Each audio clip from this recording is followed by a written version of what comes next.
ব্যাপক বিক্ষোভের দুদিনের মাথায় ভারতের প্রধানমন্ত্রী নরেন্দ্র মোদীর বাসভবনে আগুন দেয় বিক্ষুব্ধ জনতা। ছাত্র জনতার বিক্ষোভে উত্তাল ভারত। বিক্ষুব্ধ তরুণরা দখলে নিয়েছে পার্লামেন্ট। নিরাপত্তা বাহিনীর সাথে সংঘর্ষে প্রাণ গেছে অন্তত 6 জনের। পরিস্থিতি নিয়ন্ত্রণে সেনা মোতায়েন করা হয়েছে। এবার কি আর টিকবে না প্রধানমন্ত্রী নরেন্দ্র মোদীর নেতৃত্বাধীন ভারত সরকার? জেনজির হাতেই কি তবে পতন হতে চলেছে মোদী সরকারের? এরই মধ্যে উত্তাল ভারতের রাজধানী নয়াদিল্লির যন্তর মন্তর এলাকা। দিল্লির রাজপথে আজ এক অভূতপূর্ব দৃশ্য। হাজার হাজার তরুণ তরুণী জড়ো হয়েছেন। তাদের হাতে কোনো অস্ত্র নেই, কোনো লাঠি সোটা নেই। তাদের এক হাতে ধরা আছে ভারতের সংবিধান আর অন্য হাতে প্রতিবাদের প্ল্যাকার্ড। জেনজি আন্দোলনে উত্তাল পুরো ভারতবর্ষ। নরেন্দ্র মোদীর পদত্যাগের দাবিতে হাজারো ছাত্র জনতা কিন্তু দিল্লির রাজপথ কাঁপাচ্ছে। শুরুতে শ্রীলঙ্কা, এরপর বাংলাদেশ, এরপর নেপাল। তবে কি এবার ভারতের পালা? হ্যাঁ দর্শক, 2014 সালের পর একাকিত্বভাবে ক্ষমতার মসনদে বসে থাকায় নরেন্দ্র মোদী কিন্তু গত 15 বছর ধরে কিন্তু একাকিত্বভাবে কিন্তু হিন্দুত্ববাদী শাসন গড়ে তুলেছে ভারতবর্ষে। আর যার ফলে কিন্তু এই ধর্মকেন্দ্রিক রাজনীতি, এমনকি বেকারত্বের হার যে কি পরিমাণ বেড়ে গিয়েছে ভারতে, আর সেজন্যই কিন্তু এবার কিন্তু ভারতের যারা ইয়াংস্টার জেনজি রয়েছে তারা কিন্তু এবার রাস্তায় নেমে এসেছে। এই নরেন্দ্র মোদীর পদত্যাগের দাবিতে কিন্তু একেবারে কিন্তু উত্তাল করে তুলছে কিন্তু গোটা ভারতবর্ষ। যেটার অন্যতম কারিগর হলো ভারতের ককরোচ জনতা পার্টি, যেটার সভাপতি হলো অভিজিৎ দেব, যিনি কিন্তু ইতিমধ্যে কিন্তু ভারতবর্ষে এসে কিন্তু এই আন্দোলনের সঙ্গে যোগ দিয়েছেন। শুধু তিনিই নয়, ভারতের বেশ কিছু সচিব এমনকি সরকারি কর্মকর্তাও কিন্তু এই আন্দোলনে কিন্তু যোগ দিয়েছেন ছাত্রদের উৎসাহিত করার জন্য। আর যার ফলেই কিন্তু দর্শক এটা দেখে কিন্তু স্পষ্টই কিন্তু ধারণা করা যাচ্ছে হয়তোবা এবার নরেন্দ্র মোদীরও কিন্তু সময় ঘনিয়ে এসেছে। কারণ সারা বিশ্বের যত দেশেই ছাত্র আন্দোলন শুরু হয়েছে তত দেশেই কিন্তু দর্শক এই প্রধানমন্ত্রীদের কিন্তু পদত্যাগ করতে কিন্তু বাধ্য হয়েছেন। আর সেটার ধারাবাহিকতায় এবার কিন্তু এই নরেন্দ্র মোদীর অবস্থাও কিন্তু ঠিক এরকমটাই কিন্তু হতে যাচ্ছে, সেটা কিন্তু দর্শক বিশ্লেষকরা বলছে। তবে সেই আন্দোলনের বর্তমান পরিস্থিতি কেমন, তাদের প্রধান দাবিটা কি দর্শক, সেটার বিস্তারিত নিয়ে আমরা খুবই গুরুত্বপূর্ণ একটি প্রতিবেদন আপনাদের জন্য সাজিয়েছি। এমনকি নরেন্দ্র মোদীর গদিতে কিভাবে হালকা হতে শুরু করেছে দর্শক, সেটার বিস্তারিত কিন্তু দেখতে পাবেন আমাদের আজকের এই প্রতিবেদনটিতে। তাই আপনার কাছে অনুরোধ থাকবে দর্শক, সম্পূর্ণ প্রতিবেদনটি একটু স্কিপ না করে একেবারে শেষ পর্যন্ত দেখুন। তবেই কিন্তু এই গুরুত্বপূর্ণ নিউজ আপডেটটির একেবারে বিস্তারিত আপনি ভালো করে বুঝতে পারবেন। তাহলে চলুন সম্মানিত প্রিয় দর্শক, আগে আপনাকে সেই গুরুত্বপূর্ণ প্রতিবেদনটি দেখিয়ে নিয়ে আসি। এবার কি আর টিকবে না প্রধানমন্ত্রী নরেন্দ্র মোদীর নেতৃত্বাধীন ভারত সরকার? জেনজির হাতেই কি তবে পতন হতে চলেছে মোদী সরকারের? এরই মধ্যে উত্তাল ভারতের রাজধানী নয়াদিল্লির যন্তর মন্তর এলাকা। ককরোচ জনতা পার্টি নামে সামাজিক যোগাযোগ মাধ্যমে সারা জাগানো যুব সংগঠনের নেতৃত্বেই বিভিন্ন দাবিতে রাস্তায় নেমেছে এর অনুসারীরা। কিন্তু হঠাৎ করেই কেন মোদী সরকারের বিরুদ্ধে আন্দোলনের দামামা বাজলো? প্রশ্ন হলো, ককরোচ জনতা পার্টির মূল দাবিগুলো আসলে কি কি? ঘটনার সূত্রপাত ভারতের সুপ্রিম কোর্টের প্রধান বিচারপতি সূর্যকান্তের এক মন্তব্যকে ঘিরে। এক মামলার শুনানিতে সম্প্রতি ভারতের বেকার শ্রেণীর তরুণদের তেলাপোকার সাথে তুলনা করেন দেশটির প্রধান এই বিচারপতি। আর এতেই উত্তাপ ছড়িয়ে পড়ে ভারতের জেনজিদের মাঝে। সূর্যকান্তের সেই মন্তব্যের প্রতিক্রিয়ায় তাকে ব্যঙ্গ করে অনলাইন প্ল্যাটফর্ম হিসেবে গড়ে ওঠে ককরোচ জনতা পার্টি। 16 মে থেকে যাত্রা শুরু করা এই সংগঠনটি প্রথাগত কোনো রাজনৈতিক দল না হলেও আত্মপ্রকাশের পরপরই সামাজিক যোগাযোগ মাধ্যমে বেশ সাড়া ফেলে। যুক্তরাষ্ট্রের একটি বিশ্ববিদ্যালয়ে পড়ুয়া ভারতীয় নাগরিক অভিজিৎ দীপকের হাতে গড়া অনলাইন ভিত্তিক ককরোচ জনতা পার্টির অনুসারীর সংখ্যা হু হু করেই বাড়তে থাকে। মূলত নিট সহ ভারতের বিভিন্ন পাবলিক পরীক্ষার প্রশ্নপত্র ফাঁস, যুবকদের মাঝে উচ্চ বেকারত্ব হার বাড়া সহ মোদীর 12 বছরের শাসনের বিরুদ্ধে প্রতিবাদ জানাতেই সেই অনলাইন প্ল্যাটফর্ম গড়ে তুলেছেন অভিজিৎ দীপকে। এরই মাঝে সামাজিক যোগাযোগ মাধ্যম ইনস্টাগ্রামে ককরোচ জনতা পার্টির ফলোয়ার সংখ্যা ছাড়িয়েছে 2,20,00,000-এরও বেশি। 6 জুন এক প্রতিবেদনে বিষয়টি নিশ্চিত করেছে ব্রিটিশ বার্তা সংস্থা রয়টার্স। এদিকে অনলাইনে আন্দোলন দমাতে ককরোচ জনতা পার্টির এক্স অ্যাকাউন্ট ব্লক করে দিয়েছে প্রধানমন্ত্রী মোদীর নেতৃত্বাধীন ভারত সরকার। সব মিলিয়ে উত্তপ্ত এই পরিস্থিতির মাঝেই সংগঠনটির প্রতিষ্ঠাতা অভিজিৎ দীপকে নয়াদিল্লিতে তার অনুসারীদের অবস্থান নেওয়ার আহ্বান জানান। পাশাপাশি যুক্তরাষ্ট্র থেকে তিনি নিজেও ছুটে আসেন ভারতের রাজধানীতে। প্রশ্ন হলো, জেনজিদের নিয়ে গড়া এই আন্দোলনের গতি ঠিক কোন দিকে যাচ্ছে? নয়াদিল্লির যন্তর মন্তর এলাকায় এরই মাঝে জড়ো হয়েছে ককরোচ জনতা পার্টির শত শত অনুসারী। তবে তাদের এই বিক্ষোভ কর্মসূচিতে বাধা দেয়নি দিল্লি পুলিশ। ভারতের সংবাদ মাধ্যম এনডিটিভি এক প্রতিবেদনে দাবি করেছে যে বিভিন্ন পাবলিক পরীক্ষায় প্রশ্নপত্র ফাঁসের ঘটনায় দেশটির কেন্দ্রীয় শিক্ষামন্ত্রী ধর্মেন্দ্র প্রধানের পদত্যাগের দাবিতেই আন্দোলনে নেমেছে ককরোচ জনতা পার্টি। যে কোনো ধরনের অপ্রীতিকর পরিস্থিতি মোকাবিলায় ওই এলাকায় 2000 পুলিশ সদস্য মোতায়েন করেছে নয়াদিল্লির প্রশাসন। ব্রিটিশ বার্তা সংস্থা রয়টার্স তাদের প্রতিবেদনে দাবি করেছে যে চলমান আন্দোলনের গতি এক পর্যায়ে নরেন্দ্র মোদীর সরকারের পতনের দিকেও ধাবিত হতে পারে। নয়াদিল্লি ভারতের ক্ষমতার কেন্দ্রবিন্দু। রায়সিনা হিলের বিশাল এবং গম্ভীর ভবনগুলো যেন ক্ষমতার এক অলঙ্ঘনীয় দুর্গের মতো দাঁড়িয়ে আছে। কিন্তু আজ এই দুর্গের বাইরের বাতাসে এক অদ্ভুত অস্বস্তিকর গন্ধ। এটি কোনো সাধারণ ধোঁয়াশা বা দিল্লির নিয়মিত দূষণের গন্ধ নয়, এটি হলো ক্ষোভের গন্ধ। এটি সেই বারুদের গন্ধ যা একবার জ্বলে উঠলে যে কোনো সাম্রাজ্যের ভিত্তি নাড়িয়ে দিতে পারে। দিল্লির রাজপথে আজ এক অভূতপূর্ব দৃশ্য। হাজার হাজার তরুণ তরুণী জড়ো হয়েছেন। তাদের হাতে কোনো অস্ত্র নেই, কোনো লাঠি সোটা নেই। তাদের এক হাতে ধরা আছে ভারতের সংবিধান আর অন্য হাতে প্রতিবাদের প্ল্যাকার্ড। তারা নিজেদের নাম দিয়েছেন ককরোচ জনতা পার্টি বা আরশোলা জনতা পার্টি। নামটা শুনে অনেকেই শুরুতে হেসেছিল। আরশোলা এমন একটা নোংরা তুচ্ছ পোকার নামে কেউ কোনো রাজনৈতিক বা প্রতিবাদী মঞ্চের নাম রাখে? কিন্তু এই তরুণরা জানে তারা কি করছে। আরশোলা হলো পৃথিবীর একমাত্র প্রাণী যারা পারমাণবিক বিস্ফোরণের পরও টিকে থাকতে পারে। তারা বোঝাতে চাইছে রাষ্ট্রযন্ত্রের যত বড় দমন পীড়নই আসুক না কেন, এই তরুণ প্রজন্ম টিকে থাকবে, তাদের পিছিয়ে ফেলা যাবে না। আজ তাদের লক্ষ্য একটাই, কেন্দ্রীয় শিক্ষামন্ত্রীর পদত্যাগ। দুর্নীতির পাহাড়, প্রশ্নপত্র ফাঁস এবং শিক্ষা ব্যবস্থায় চরম দলীয়করণের প্রতিবাদে তারা রাজপথ কাঁপিয়ে স্লোগান দিচ্ছেন। কিন্তু এই আন্দোলন শুধু শিক্ষামন্ত্রীর পদত্যাগে সীমাবদ্ধ নেই, এটি রূপ নিয়েছে এক বিশাল রাজনৈতিক ভূমিকম্পে। সমাবেশস্থল ক্রমশ জনসমুদ্রে পরিণত হচ্ছে। এই তরুণরা শুধু শিক্ষার অধিকার নিয়ে কথা বলছে না, তারা কথা বলছে সেই সব ইস্যু নিয়ে জানিয়ে গত এক দশক ধরে পুরো ভারত এক প্রকার বোবা হয়েছিল। তারা মাইক্রোফোন হাতে তীব্র ভাষায় আক্রমণ করছেন সাম্প্রদায়িক বিভাজনের রাজনীতিকে। যে রাজনীতি মানুষকে হিন্দু মুসলমান ভাগ করে ক্ষমতার গদি টিকিয়ে রাখে, সেই রাজনীতির কফিনে পেরেক ঠুকতে চাইছেন তারা। তাদের স্লোগানে সবচেয়ে বেশি যে নামটি উচ্চারিত হচ্ছে তা হলো গদি মিডিয়া। যে কর্পোরেট মিডিয়াগুলো গত এক দশক ধরে সরকারের টাটুকারিতা করে, সাধারণ মানুষের কণ্ঠ রোধ করে সরকারের এজেন্ডা বাস্তবায়ন করেছে, আজ রাজপথে সেই মিডিয়াগুলোর ক্যামেরার সামনেই তাদের বয়কট করা হচ্ছে। সবচেয়ে চমকপ্রদ দৃশ্যটি তৈরি হলো তখন যখনই আরশোলাদের সমাবেশে এসে যোগ দিলেন বামপন্থী ছাত্রছাত্রীদের এক বিশাল অংশ। শুধু তাই নয়, শীর্ষ বামপন্থী নেতৃত্ব এই তরুণদের সাথে একাত্মতা ঘোষণা করে রাজপথে নেমে এলেন। দীর্ঘদিনের রাজনৈতিক বিভেদ ভুলে আজ যেন পুরো দিল্লির তারুণ্য এক বিন্দুতে এসে মিলেছে। এই ঐক্য কোনো সাধারণ ঘটনা নয়, এটি হলো সেই স্ফুলিঙ্গ যা সাউথ ব্লকের শীতাতপ নিয়ন্ত্রিত কক্ষগুলোতে দাবানলের ভয় ধরিয়ে দিয়েছে।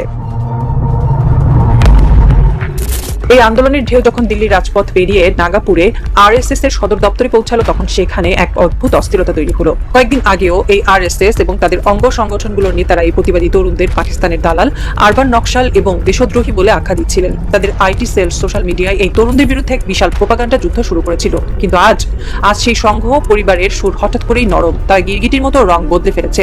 তারা কাল পর্যন্ত এই আরশোলাদের পিছে মারার হুমকি দিচ্ছিল, আজ তারা বলছে তরুণদের ক্ষোভের কারণ আমাদের বুঝতে হবে। এর উত্তর লুকিয়ে আছে একটি মনস্তাত্ত্বিক পরাজয়ের ভেতর। আরএসএস এবং বিজেপির শীর্ষ নেতৃত্ব বুঝতে পেরেছে যে এই আন্দোলনকে যদি তারা শক্তি প্রয়োগ করে বা দেশদ্রোহী ট্যাগ দিয়ে দমনের চেষ্টা করে, তবে হিতে বিপরীত হতে পারে। তরুণ প্রজন্ম এমনিতেই বেকারত্ব, দুর্নীতি আর মেরুকরণের রাজনীতিতে ভীতগ্রস্ত। এখন তাদের গায়ে হাত তুললে সেই ক্ষোভ পুরো ভারতে দাবানলের মতো ছড়িয়ে পড়বে। আর সেই ভয়েই ক্ষমতার দম্ভে ফুলে ওঠা সংঘ পরিবার আজ গিরগিটির মতো রং বদলাতে বাধ্য হয়েছে। দিল্লির রাজপথে আজ হাজার হাজার পুলিশ এবং প্যারামিলিটারি ফোর্স মোতায়েন করা হয়েছে। তাদের হাতে দাঙ্গা দমনের সব আধুনিক সরঞ্জাম, জলকামান, টিয়ার গ্যাস, রাবার বুলেট সবকিছু প্রস্তুত। কিন্তু অবাক করা বিষয় হলো তাদের উপর নির্দেশ আছে কাউকে গ্রেপ্তার করা যাবে না, সমাবেশে কোনো বাধা দেওয়া যাবে না। কেন? ভারতের মতো দেশে যেখানে পান থেকে চুন খসলেই ইউপিএ বা সেডিশন ল এর মতো কালা কানুনে মানুষকে জেলে ঢোকানো হয়, সেখানে এত বড় একটি সরকার বিরোধী সমাবেশে পুলিশ কেন নীরব দর্শকের ভূমিকা পালন করছে? কারণ দিল্লির শাসকদের চোখে এখন ভাসছে প্রতিবেশী রাষ্ট্রগুলোর ভূত। খুব বেশি দিন আগের কথা নয়, শ্রীলঙ্কার রাজপথে যখন সাধারণ মানুষ নেমে এসেছিল, তখন রাজাপাকসে পরিবারকে কিভাবে দেশ ছেড়ে পালাতে হয়েছিল তা ভারত দেখেছে। নেপালের রাজতন্ত্রের পতনের ইতিহাসও তাদের অজানা নয়। আর সবচেয়ে টাটকা এবং ভয়াবহ উদাহরণ হলো বাংলাদেশ। বাংলাদেশের প্রবল প্রতাপশালী শাসক, যাকে ভারত নিজেদের সবচেয়ে বড় মিত্র মনে করত, সেই শেখ হাসিনাকে যখন ছাত্র জনতার অভ্যুত্থানে মাত্র 45 মিনিটের নোটিশে দেশ ছেড়ে ভারত এসে আশ্রয় নিতে হয়েছে, তখন ভারতের শাসকদের মেরুদণ্ড গিয়ে এক শীতল স্রোত বয়ে গেছে। তারা বুঝে গেছে তরুণদের আন্দোলনের সামনে বন্দুকের নল বা পুলিশের ব্যারিকেড কোনো কাজ করে না। শক্তি প্রয়োগ করলে তা বুমেরাং হয়ে পুরো সরকারকে গিলে খেতে পারে। শ্রীলঙ্কা, নেপাল এবং বাংলাদেশের ক্ষমতাচ্যুত শাসকদের করুণ পরিণতি থেকে নরেন্দ্র মোদীর সরকার হয়তো সবচেয়ে বড় শিক্ষাটি নিয়েছে। আর সেই কারণেই আজ পুলিশের হাতে লাঠি থাকলেও তারা তা ব্যবহার করতে সাহস পাচ্ছে না। দিল্লির কোনো আন্দোলন হয়তো কেরালায় পৌঁছায় না, আবার তামিলনাড়ুর কোনো ক্ষোভ হয়তো গুজরাটে গিয়ে হারিয়ে যায়। মোদী সরকার বরাবরই এই বহুমাত্রিকতার বিভাজনকে ব্যবহার করে নিজেদের ক্ষমতা টিকিয়ে রেখেছে। কিন্তু রাজনীতিতে কখন কি হয়ে যায় কে বলতে পারে? ইতিহাস সাক্ষ্য দেয়, ফরাসি বিপ্লব থেকে শুরু করে আরব বসন্ত সবকিছু শুরু হয়েছিল একটি ছোট স্ফুলিঙ্গ থেকে। আজ দিল্লির রাজপথে যে আরশোলাদের উত্থান উত্থান ঘটেছে তা হয়তো আপাতত একটি শহরের আন্দোলন মনে হতে পারে, কিন্তু এই আন্দোলন একটি অমোঘ সত্যকে দিনের আলোর মতো স্পষ্ট করে দিয়েছে। মোদী সরকারের বিরুদ্ধে ভারতের তরুণ প্রজন্ম চরমভাবে ক্ষুব্ধ। তারা ফুঁসছে। বেকারত্ব, দুর্নীতি, ধর্মীয় বিভাজন আর কর্পোরেট তোষামোদের রাজনীতি তাদের পিঠ দেয়ালে ঠেকিয়ে দিয়েছে। এই আরশোলাদের উত্থান হলো সেই পুঞ্জীভূত ক্ষোভেরই এক তীব্র অদম্য প্রকাশ। তারা হয়তো কালই সরকারের পতন ঘটাতে পারে, কিন্তু তারা সরকারের সেই অজেয় ভাবমূর্তিতে এক বিশাল ফাটল ধরিয়ে দিয়েছে। দিল্লিতে রাত নামছে। সমাবেশের জায়গাগুলোতে এখনো জ্বলছে মশাল আর মোবাইল ফোনের ফ্ল্যাশ লাইট। সংবিধান হাতে দাঁড়িয়ে থাকা তরুণদের স্লোগানগুলো রাতের নিস্তব্ধতা ভেঙে রাইসিনা হিলের দিকে এগিয়ে যাচ্ছে। সাউথ ব্লক এবং নর্থ ব্লকের করিডোরগুলোতে আজ এক অদ্ভুত গুমট পরিবেশ। প্রধানমন্ত্রীর কার্যালয়ের শীর্ষ আমলারা আজ কেউ বাড়ি যাননি। মনিটরে তারা নজর রাখছেন রাজপথের প্রতিটি মুভমেন্টের দিকে। তাদের চোখে ঘুম নেই। তারা জানেন আজকের এই আন্দোলন হয়তো পুলিশ দিয়ে ঠেকিয়ে রাখা গেল, কিন্তু মানুষের মনের ভেতরে যে আগ্নেয়গিরি তৈরি হয়েছে তা ঠেকানোর কোনো উপায় তাদের হাতে নেই। যে তরুণদের তারা একদিন পাকিস্তানের দালাল বলে জেলে ঢোকানোর ভয় দেখাতো, সেই তরুণরাই আজ তাদের চোখের সামনে বুক ফুলিয়ে দাঁড়িয়ে আছে। একটি রাজনৈতিক থ্রিলারের কেবল প্রথম অধ্যায় শুরু হলো আজ। দাবার বোর্ডে শাসক গোষ্ঠী হয়তো এখন অনেক শক্তিশালী, কিন্তু আজ তারা বুঝতে পারছে তাদের পায়ের তলার মাটি ক্রমশ নরম হয়ে আসছে। এই আরশোলারা শুধু দিল্লির রাজপথ দখল করেনি, তারা ক্ষমতার অলিন্দে এক স্থায়ী ভয়ের রাজত্ব কায়েম করে দিয়েছে। কাল সকালে কি হবে? শিক্ষামন্ত্রী কি পদত্যাগ করবেন, নাকি সরকার কোনো নতুন চাল চালবে? সাসপেন্সের এই চরম মুহূর্তে দাঁড়িয়ে আছে পুরো ভারত। আর রাতের অন্ধকারে দিল্লির রাজপথে সেই তরুণরা একে অপরকে ফিসফিস করে বলছে, খেলা তো কেবল শুরু। আমরা আরশোলা, আমরা যে কোনো বিস্ফোরণের পরও টিকে থাকবো, কিন্তু ওরা কি টিকতে পারবে? ভারতের রাজনৈতিক থিয়েটারে এক নতুন ভয়ঙ্কর ক্লাইম্যাক্সের মঞ্চ প্রস্তুত। এখন শুধু সময়ের অপেক্ষা। ককরোচ জনতা পার্টি বর্তমানে কি পরিমাণ জনপ্রিয়তা নিয়ে দর্শক মাঠে নেমেছে সেটা কিন্তু একেবারে কিন্তু অকল্পনীয়।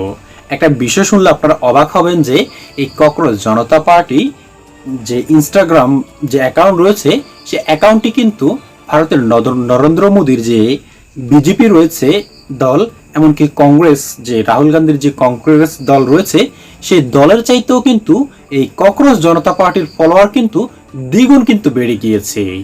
দর্শক, যেটা কিন্তু একেবারে স্পষ্টই কিন্তু বার্তা দেয় যে ভারতের যে জেনজিরা রয়েছে, যে তরুণরা রয়েছে, সে তরুণরা কিন্তু এই নরেন্দ্র মোদীর শাসনের বিরুদ্ধে কিন্তু একেবারে কিন্তু স্পষ্ট ভাষায় কিন্তু দাঁড়িয়ে গিয়েছে।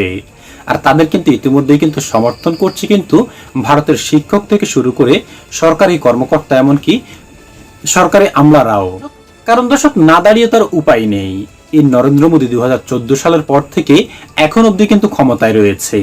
আর তার ক্ষমতায় থাকার মূল একটা উৎস, মূল একটা কারণ হলো সে একদলীয় মানে ধর্মকে পুঁজি করে হিন্দুত্ববাদী শাসনামল গড়ে তুলেছে ভারতবর্ষে, যেটা কিন্তু ব্যক্তি স্বাধীনতাকে কিন্তু ঘৃণা করে। কারণ দর্শক, একটা দেশের সকল ধর্মের মানুষই কিন্তু বসবাস করবে, সঠিকভাবে জীবনযাপন করবে। আর সেখানে যদি আপনি স্বয়ং সরকার প্রধান অথবা সরকারেরই দল হয়ে যদি কোনো একটা ধর্মকে সমর্থন দিয়ে যদি অন্য কোনো ধর্মের প্রতি অবিচার করেন, সেটা কিন্তু একেবারে কিন্তু ধর্মবিদ্বেষ সৃষ্টি করে দেয় গোটা দেশের মধ্যেই। আর সেটাকে পুঁজি করেই কিন্তু এবার ভারতে গঠিত হয়েছে ককরোচ জনতা পার্টি, যেটার প্রধান সমন্বয়করা হলো কিন্তু বাংলাদেশের মতোই হাসনাত আব্দুল্লাহ, আসিফ মাহমুদ, এমনকি নাহিদ ইসলামদের মতো ভারতেও কিন্তু এরকম কিন্তু বেশ কিছু ছাত্র কিন্তু গর্জে উঠেছে নরেন্দ্র মোদীর বিরুদ্ধে লড়াই করার জন্য। ইতিমধ্যে দর্শক, এই আন্দোলন যে কি পরিমাণ জনপ্রিয়তা পেয়েছে সেটা কিন্তু আপনারা ভিডিওতেই কিন্তু দেখতে পেয়েছেন বিস্তারিত। যে ককরোচ জনতা পার্টির যে প্রধান রয়েছে অভিজিৎ দীপ, সে কিন্তু ইতিমধ্যে কিন্তু বিদেশ থেকে এসে কিন্তু ভারতে কিন্তু দিল্লিতে এই আন্দোলনের সঙ্গে কিন্তু সে যুক্ত হয়েছে, এমনকি সমর্থন জানিয়েছে যারা আন্দোলনে নেমেছেন সকলকেই কিন্তু। আর ভারতের যে সাধারণ জনগণ রয়েছে তারাও কিন্তু দেখছি যে ধীরে ধীরে কিন্তু আন্দোলনকে কিন্তু সমর্থন করছে। অর্থাৎ যে নেপালে যে গণ অভ্যুত্থান হয়েছে, বাংলাদেশে যে গণ অভ্যুত্থান হয়েছে, সেটার প্রতিচ্ছবি কিন্তু এখন ধীরে ধীরে কিন্তু ফুটে উঠছে ভারতবর্ষের দিল্লির রাস্তাতে। আর এতেই কিন্তু স্পষ্ট কিন্তু দর্শক ধারণা করা যায় যে হয়তোবা এই নরেন্দ্র মোদীর গদি কিন্তু ইতিমধ্যে কিন্তু নড়বড় হতে শুরু করেছে। যে কোনো মুহূর্তেই কিন্তু ধসে পড়তে পারে এই নরেন্দ্র মোদীর ক্ষমতার মসনদ। কারণ দর্শক, একটা দেশের প্রধান শক্তি হলো সে দেশের জনগণ, সে দেশের তরুণ সমাজ। আর যখন সে দেশের তরুণ সমাজ, জনতা যখন এই সরকারের বিরুদ্ধে চলে যায়, সরকার প্রধানের বিরুদ্ধে চলে যায়, সরকারি দলের বিরুদ্ধে চলে যায় দর্শক, তখন কিন্তু আর সেই দল, এমনকি সেই প্রধানমন্ত্রীও কিন্তু আর সরকারে থাকতে পারে না। কারণ দর্শক, ক্ষমতার উৎস হতে হলো জনগণ। সেই জনগণ যদি আপনার বিরুদ্ধে চলে যায়, তখন কিন্তু আর আপনি কিন্তু কোনো কিছু করারই কিন্তু সুযোগ পাবেন না। একটাই পথ খোলা আছে, ক্ষমতা ছেড়ে হয়তো বা জেলে অথবা অন্য কোনো দেশে পালিয়ে যাওয়ার। এটাই কিন্তু ঘটেছে বাংলাদেশের হাসিনার ক্ষেত্রেও, যেমনটা দর্শক আপনারা কিন্তু সকলেই কিন্তু জানেন। তবে এখন ভারতবর্ষে দিল্লির আনাচে কানাচে যে আন্দোলনটা গড়ে উঠেছে, সেটার কিন্তু যত দিন যাচ্ছে ততই কিন্তু সমর্থন বাড়ছে, ততই কিন্তু মানুষ বাড়ছে। বিশেষ করে যে মোদি বিরোধী যারা রয়েছে তারা তো সমর্থন করছেই, সঙ্গে কিন্তু যে ছাত্ররা যে আন্দোলনে নেমেছে তাদের পরিবারও কিন্তু নামছে। কারণ দর্শক, আপনি যদি মোদির সমর্থকও যদি হন, আপনার সন্তান যদি মোদির বিরুদ্ধে আন্দোলনে নেমে যদি আহত হয়, আপনিও কিন্তু মোদির বিরুদ্ধে যেতে কিন্তু বাধ্য হবেন। যেমনটা কিন্তু বাংলাদেশেও কিন্তু ঘটেছে। সন্তানদের আন্দোলনে যেতে থেকে কিন্তু মা বাবা সকলেই কিন্তু, আত্মীয় স্বজন সকলেই কিন্তু সে আন্দোলনে নেমে গিয়েছে। আর সেটার ধারাবাহিকতায় দর্শক, এবার কি এই নরেন্দ্র মোদীর মসনদ কি, ক্ষমতার মসনদ কি একেবারে কিন্তু ধসে পড়তে যাচ্ছে?